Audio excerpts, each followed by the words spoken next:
Every single photo is recognizable. Golden sand, enormous stone ruins, and the occasional glimpse of a camel or two. It's easy to know when you're looking at a photo of Egypt, and rightly so. Today, the modern landscape of Egypt is littered with relics from the past. Some seem as large as mountains, while others are mere fragments of a lone statue. But no matter their condition or size, these remnants from ancient Egypt keep the memory of that kingdom alive, thousands of years after those people lived and died there in northern Africa. And the modern nation of Egypt knows this all too well. More than just about any other country in the world, Egypt invests heavily in uncovering its past. Its tourism industry is focused almost exclusively on those fragments of another world. Every year, there are dozens of TV episodes filmed there, and one glimpse at Egyptian currency will tell you the same story. The temples, monuments, and ancient artwork of their ancestors are cornerstones of who they are today. What we hold on to tends to define us. Whether it's a precious object or a specialized skill, the things we cling to and never let go of often end up becoming part of who we are. And most of the time, that's not a bad thing. There's nothing wrong with having pride in our culture or putting our past accomplishments on a pedestal. But even the darker parts of life have a way of sticking around, don't they? The fragments of past failures, painful topics from a nation's history, loved ones taken too soon. There are some things we'd all like to forget, and yet they manage to hold on, like unwanted house guests. And few places in American history have been more defined by their past than one East Coast city, whether serving as a stage for violent conflict or a deep well of creative expression. Its legacy cast more than a few shadows along the way. And I want to take you there.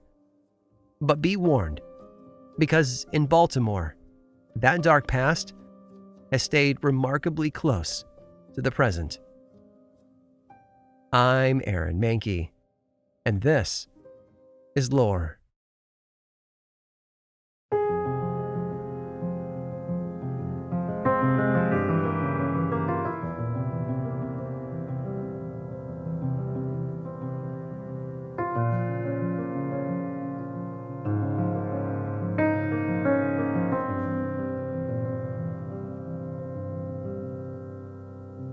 Baltimore is special. Granted, your list of reasons might be different from mine, but I hope we can all agree that Baltimore is a special place. Some of that specialness comes from its roots. Over the years, you've heard me give background on a good number of colonial settlements, and all of them seem to follow the same script. Europeans arrive in the New World, discover the perfect patch of land to settle down, and trick or force the native inhabitants out in order to do so. And most of the time, that's how it went. But Baltimore is different. Yes, it's true that Native Americans had lived in the region as far back as 12,000 years ago.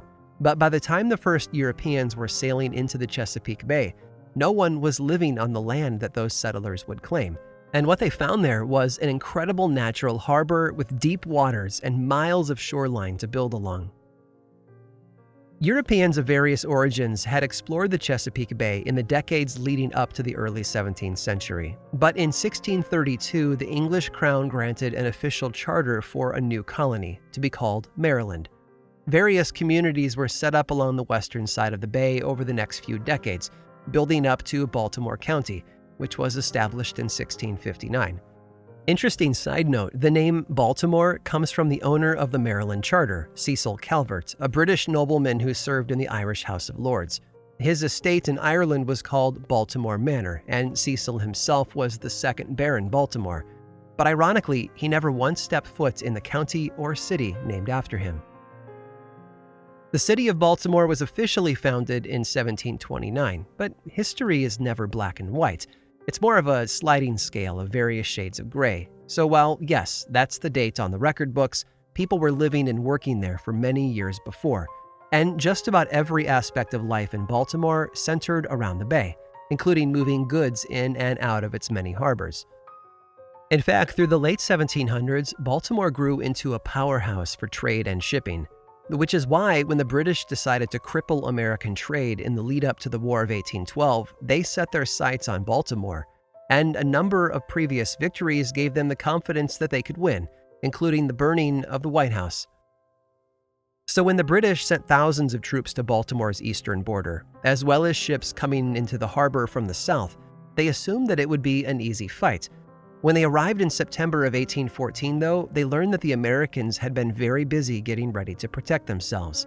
And at the center of that defense was Fort McHenry. This was a thoroughly American fort, built just 16 years earlier, with every modern military tool at its disposal. And the 1,000 troops inside were ready to defend their country. In fact, every morning they would raise a massive 42-foot-long American flag over the fort, as if they were taunting the invading forces. And then, the battle began. While the British troops on land began their assault of the city, the ships in the harbor fired round after round at Fort McHenry. For over 25 hours beginning on September 13th, experts estimate that roughly 1,500 cannonballs and mortar shells were launched at the Americans inside. But when it was over, only 5 of the soldiers had been killed, 3 of whom died in the same explosion when a cannonball destroyed the bastion they were all stationed within. This was war on American soil, though, which meant that the battle was on full display for civilians to see. In fact, one man, a young attorney from Baltimore who just happened to be on board a diplomatic vessel in the harbor, recorded his impression of the conflict. From his location on the ship that night, he could see everything, and it didn't look hopeful. But early the next morning, as the sunrise cast a brilliant glow over Fort McHenry, this attorney was amazed to see American troops inside boldly lower their tattered flag and then replace it with an even larger one. The message was clear. We're not going anywhere, so do your worst. Instead, the British turned around and sailed south out of the Chesapeake Bay. That attorney would go on to put his emotions to paper, trying his best to capture the events of that night and the emotional roller coaster they put him through. When he was done, he had written a poem comprised of 4 8-line stanzas. It was a poem that would eventually be set to the tune of a popular British song, before spreading far and wide over the next century. And it was named after the flag that inspired it all. The attorney, of course, was Francis Scott Key, and his poem, The Star-Spangled Banner.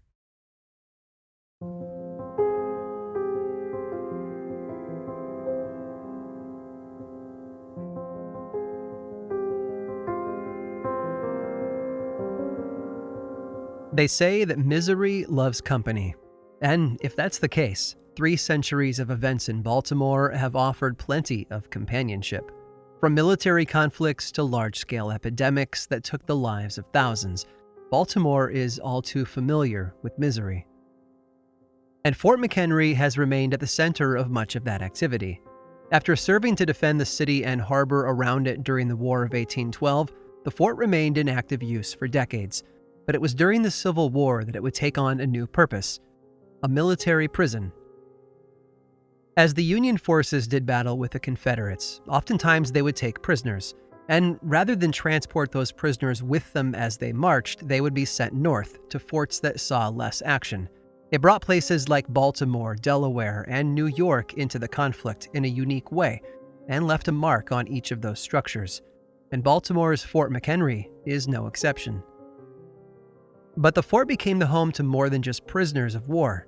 Local officials who were sympathetic to the Confederate cause soon found themselves behind bars there as well. The mayor of Baltimore was one of them, as were a large number of newspaper owners and city council members, and a man named Francis Key Howard, the grandson of Francis Scott Key. During World War I, the fort became a hospital, offering over 3,000 beds to patients in need of treatment. And then, just as the war was coming to an end, the world found itself facing a new challenge in the form of a deadly influenza outbreak. Many of the sick in Baltimore were treated at the hospital inside the fort, but ultimately over 5,000 people died. Naturally, all of that activity left people feeling less than encouraged. That's a lot of darkness for one structure to play host to, and so it shouldn't come as a surprise that stories have been passed along ever since. Stories that suggest just how much of the past has held on. Today, Fort McHenry is a tourist attraction, and thousands of people move through those battered walls every month. According to some, all of those visiting eyeballs translate into possible witnesses to the shadows that still haunt the place. Some have reported hearing voices inside empty rooms, while others have seen ghostly figures moving through the dark tunnels. Many of the sightings, of course, come with names attached to them. In one particular prison cell in the fort, people whisper about a private named John Drew. According to the stories, Drew was found sleeping at his post and was placed in the cell as punishment. Embarrassed by his failure, the private took his own life with a weapon he had smuggled in. Visitors to his cell over the years have reported seeing the ghostly shape of a man pacing back and forth. Some have even claimed to see him outside, where he stands at attention, perhaps trying to make up for his past failings. Mostly, though, people who visit his cell just feel an overwhelming sense of fear and anxiety, although I can't imagine not feeling that inside an ancient military prison. Many of the experiences over the years, though, have been reported by those who guide the tours through the old fort. One guide claimed to frequent the cell that once held Baltimore's mayor at the start of the Civil War, George William Brown. During his visits to the small room, he would often speak out loud to George, pretending to have a conversation with the dead man's ghost. And when he left, he would always call out, "Good night, George." But one night many years ago, he forgot to say goodbye as he headed toward the cell door. According to his report, as he drew near the doorway, something invisible and firm seemed to block his path, as if someone were trying to keep him from leaving.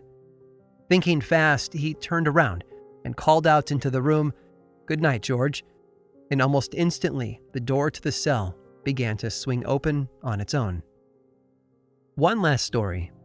Years ago, a guide was leading yet one more group of tourists through the halls of the fort when they stopped to discuss another portion of the building. After the guide went through his script, he asked if anyone had any questions, and a woman in the crowd raised her hand. "Did the soldiers who served here wear blue coats and white pants?" she asked. It seemed like an oddly specific question, but he nodded at her. "Yes," he replied, "they certainly did."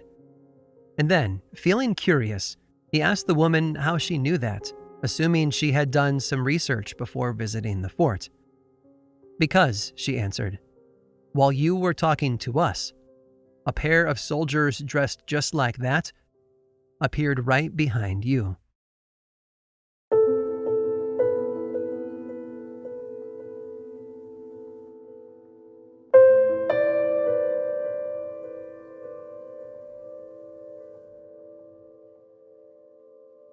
Just north of Baltimore is a remnant of the past. It's a house, although once you see it, the word house sort of fails to capture everything about it. In reality, it's everything you might expect from an 18th century English manor. In fact, when construction was completed on it in 1790, this house was the largest private home in the country, and it stands on old land, too. The property originally belonged to a relative of Lord Baltimore, but a couple of generations after that man's death, it was all sold to a tobacco farmer named Charles Ridgely. Within a few years, Ridgely expanded his holdings to roughly 15 square miles, and then built a thriving business around it. After his death in 1772, his son, also Charles Ridgely, took control and added even more. And then, in 1783, he started building Hampton Manor. Little did he know, though, that he would barely get to live in it. Within a year of its completion in 1790, Ridgely was dead, and with no son to inherit the place, his will passed it on to a nephew, Charles Carnan, but with one stipulation. Carnan had to change his last name to Ridgely. I honestly doubt that he gave it much thought, though, because the nephew took ownership of Hampton Manor almost immediately. But it was a house that began with death. Aside from Charles Ridgely's untimely death in 1790, there had already been another. Just 3 years before that, the head carpenter on the Manor House project rode his horse into a nearby stream, but misjudged the water level and tragically drowned. Sadly, more deaths would follow. It seems that the new Charles Ridgely, the lucky nephew, had an unhappy home life. His wife Priscilla suffered from some mixture of depression and anxiety, and kept to herself in a room upstairs. Stories about her often paint her in a horrible light, making it seem as if she was a bad person for refusing to join the family downstairs. But mental illness is real for a lot of people. And while it can often feel like a curse, it's not inherently bad. Priscilla, though, passed away in April of 1814, just 5 months before the British attack on Fort McHenry. Charles lived for another 15 years, though, during which he served as the governor of Maryland before retiring in 1819. But it was a later governor who would leave a dark mark on Hampton Manor. In 1866, Governor Thomas Swan took office just as his daughter Signet was recovering from what was most likely tuberculosis. Thinking that the fresh air and open space of Hampton Manor would help her recover, the Ridgeleys invited her to come and stay for a time. And for a while, it seemed to work. Then one day, Signet took a turn for the worse. Legend says that the lady of the manor, Eliza Ridgeley, decided that the young woman simply needed cheering up, and so she threw an elaborate party. But when Signet failed to attend that night, a servant was sent to check on her. They say she was found dead in her room, slumped over at her dressing table. Ever since, there have been sightings in that room of a ghostly young woman. She's never violent or intrusive, but more of a grainy, silent film played on repeat. Whoever the figure is, though, she is always described as wearing a ball gown. Sometimes she's been seen walking through the room, while other times she's been seated, as if getting ready at a low table. All told, 7 generations maintained the house and property, all the way up to 1948. But it was in the 1920s when one final mystery appeared at Hampton Manor. As the story goes, a woman was traveling through the East Coast on a mission to see as many of the old historic homes as she could, and when she reached Baltimore, she was told that Hampton Manor was worth a visit. Upon arriving, she knocked and waited for a reply. After a long moment, the latch turned and the door opened to reveal an older man dressed in the formal attire of a butler. The man, who introduced himself as Tom, informed her that while the owners were not at home, he would be more than happy to give her a guided tour, so he invited her inside. And from what I've read, it was a fantastic tour. The pair moved slowly from one room to the next, giving her time to admire the antique furnishings, the vaulted ceilings, the artwork, all of it. And every step of the way, Tom was ready to tell her a new story about that space, or the people who live there. In fact, Tom might have been the best guide she could have hoped for. When the tour was over, she went on her way, but so thoroughly enjoyed the house that she decided to call the Ridgeleys on the phone and thank them for the tour. The butler, she told them, was quite possibly the best tour guide she had ever met. "But we don't have a butler," Mrs. Ridgeley told her. "In fact, we haven't had one for years." The young woman assumed that there must have been a mistake, so she explained how she had been taken on a tour of the house and heard so many of the forgotten stories from its past. And then she described the butler, hoping that it might jog the older woman's memory. "Ah, yes," Mrs. Ridgeley replied. "That would be old Tom. Yes, he was the butler, but we haven't seen him for such a long time. Old Tom, you see, had passed away 30 years before."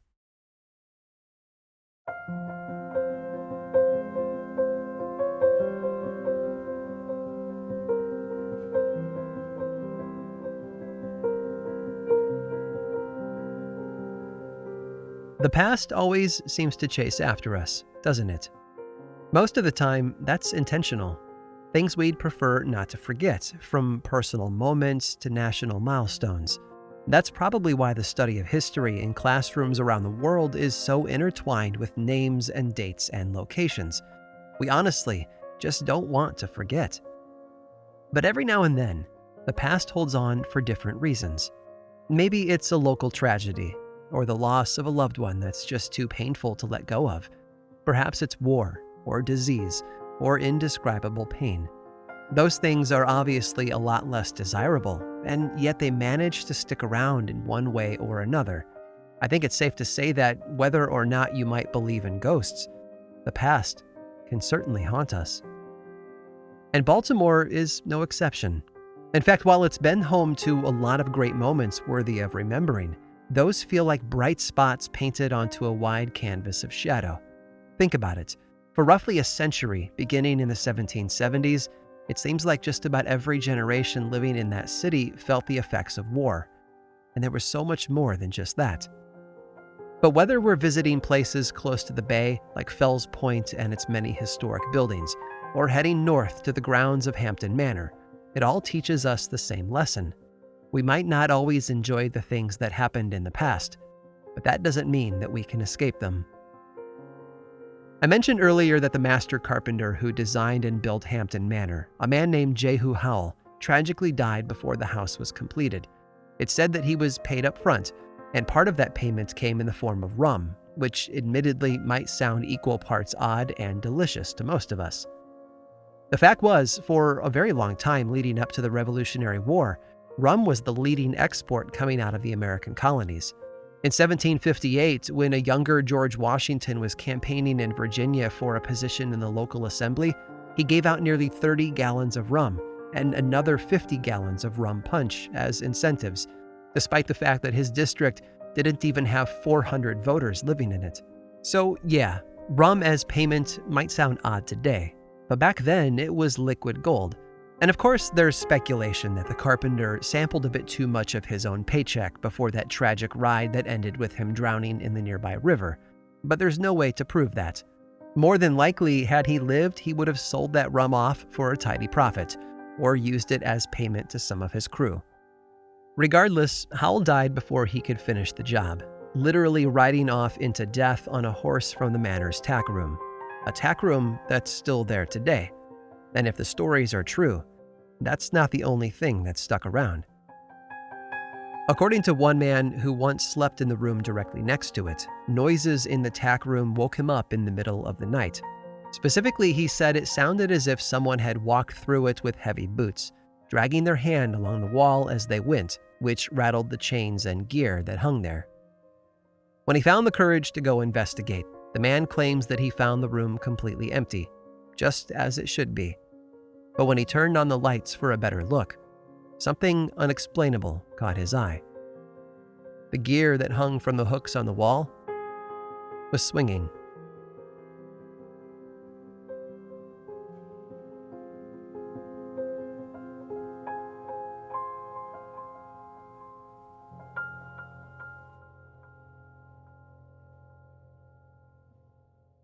Baltimore is an old city with a rich past, but not all of it is about war and country estates.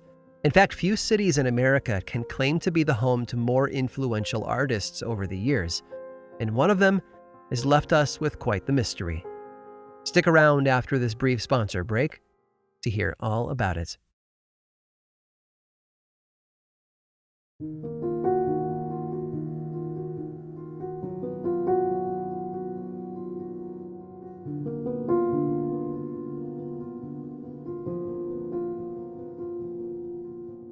Baltimore might be home to shadows, but over the years, a number of bright spots have appeared. Musicians Billie Holiday, Frank Zappa, and Tori Amos all called the city home. Abolitionist leader and social reform giant Frederick Douglass was born there as well. And the printed page has forever been altered by sons and daughters of Baltimore, including F. Scott Fitzgerald, Upton Sinclair, Tom Clancy, and even David Simon, the creator of The Wire.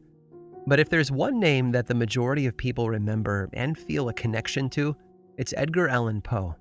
Although Baltimore wasn't his place of birth, it was certainly the stage that much of his career played out on, and the location of his untimely death. But Poe is a deceptive figure. Today we see him as one of the pillars of American fiction, a legend in the world of horror and mystery stories, and rightly so. But that cloud of glory is almost all posthumous, because in his own lifetime, there was much more darkness than light.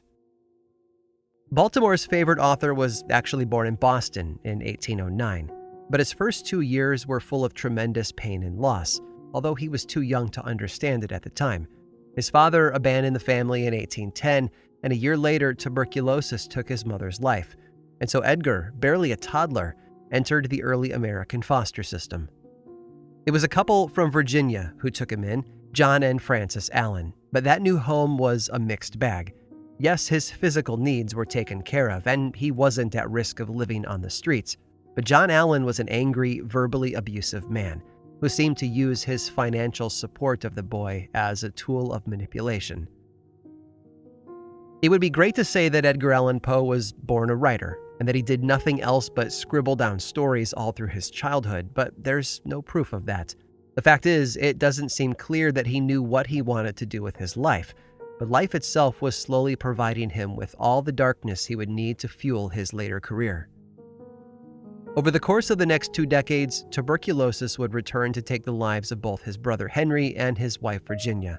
His adoptive father would pass away and leave Poe absolutely nothing in his will, and he would fall into debt and be used and abused by publishers. His was a life of sorrow, but if you've read any of his work, you probably already assumed that. By 1848, though, things were looking up. His teenage sweetheart, a woman whose father had hidden his letters and who had later married another man believing Poe had lost interest, stepped back into his life. She had become a young widow, and the pair discovered a second chance at happiness. But fate would step in and put an end to that within a year. In 1849, Poe became sick. Despite the warnings of his doctor, he traveled from Baltimore to Philadelphia for some work and disappeared for days. He was found in the gutter of a Baltimore street on August 3rd, delirious and dressed in clothing that didn't belong to him. He was quickly taken to the hospital. Some historians believe the evidence points to an election day scheme that involved getting men like Poe drunk and then forcing them to vote in multiple locations. Others claim he had returned from Philly but decided to go get drunk before going home, but Poe had given up alcohol years before. To this day, no one knows the true circumstances that led to him being in that gutter, but we all know the results. Poe died 4 days later, on October 7th of 1849, at the young age of 40. He left behind a collection of published work that's both mind-bogglingly good and far too small, and it was work that he was never properly paid for. In fact, his most famous work just might be his poem, The Raven, but when it first appeared in print in 1845, Poe's paycheck was just $9. That's barely $300 today. His funeral was attended by just 7 mourners, and he was buried without much fanfare. It wouldn't be for another 26 years before funds for a monument were raised, but rather than place it over his grave, it was placed elsewhere and his body was moved to be beneath it. But for as mysterious as his death might seem, it's that gravesite that's been even more puzzling. You see, on October 7th of 1949, a full century after his death, a dark figure was seen stepping into the cemetery, where they left roses and a bottle of cognac on his grave. The following year, the visitor returned, and did so for 50 consecutive years. They were never photographed, never stopped, and never identified. And to this day, no one knows if it was one solitary visitor or a whole series of fans who have taken turns paying their respect. Regardless, those visits have illustrated an important point. The people we've lost have never really left us, as long as we keep holding on.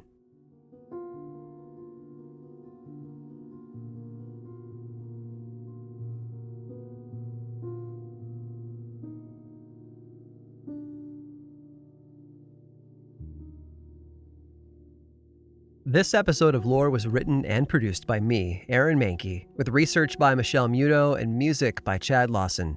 Lore is much more than just a podcast. There's a book series available in bookstores and online, and 2 seasons of the television show on Amazon Prime Video. Check them both out if you want more lore in your life. I also make 2 other podcasts, Aaron Mahnke's Cabinet of Curiosities and Unobscured, and I think you'd enjoy both. Each one explores other areas of our dark history, ranging from bite-sized episodes to season-long dives into a single topic. And you can learn more about both of those shows and everything else going on over in one central place, grimandmild.com. And you can also follow the show on Twitter, Facebook, and Instagram. Just search for Lore Podcast, all one word, and then click that follow button. And when you do, say hi. I like it when people say hi. And as always, thanks for listening.